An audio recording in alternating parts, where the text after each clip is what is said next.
now that we've created these dwellings that we spend most of our time inside, and then we have windows, the windows are kind of like what I was saying about artificial light earlier, where it's a trick for our brain. So the light passes through a window. So basically, what we're doing is we're blocking out the rain, we're blocking out the wind, we're blocking out the cold, we're blocking out bugs and dirt and things we don't want in our house from the outside environment. Well, why do we use windows at all? It's a great question. Well, because we need light. We need the light to see and think and function and feel. We know that. If you had a house without windows, it'd be miserable. It would be terrible.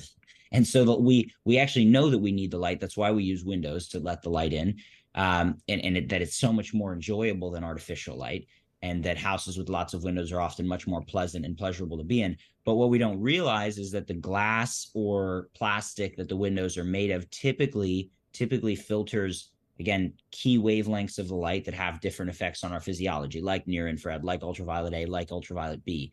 And when we get into this game of filtering wavelengths, you can kind of say it like all bets are off, because it's not really well studied in some, and yeah, it's not really well studied in the literature how distorting the spectrum of light can affect our health. It's not something people have been particularly interested in. Some people have.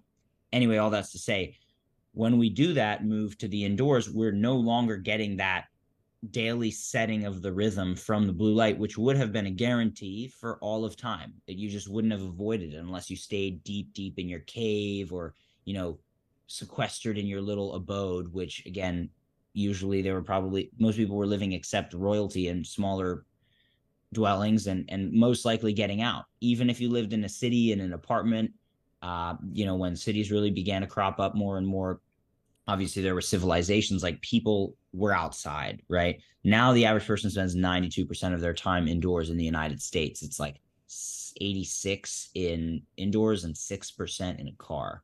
So that's really disruptive to our biology as beings that are dependent on the, for example, in this one case, the blue light to set our body's rhythm, which stimulates and puts in motion the production of our key hormones and neurotransmitters. There are many other effects we'll get into, but that's the gist of why we need the blue light, because it sets all of our hormones and neurotransmitters up. And now we've moved indoors, we don't get that. So we actually have to like make it, whereas it would have been normal before, now we have to make an effort to get out of our house and get the light that sets our body to work properly.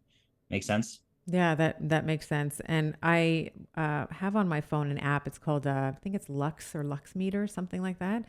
And you can go out and you can really see the difference between light in a sunny room indoors and outdoors. So I can have, I don't know, 20,000 or 16 or whatever it is lux in the morning if I'm outside, which is just the unit of measures of light. And then when you go inside, even in the sunniest room in my home, it's like 5,000, 4,000 lux, if that, right? So it's really, and I believe it's Lux Meter. Yeah, it would be Lux.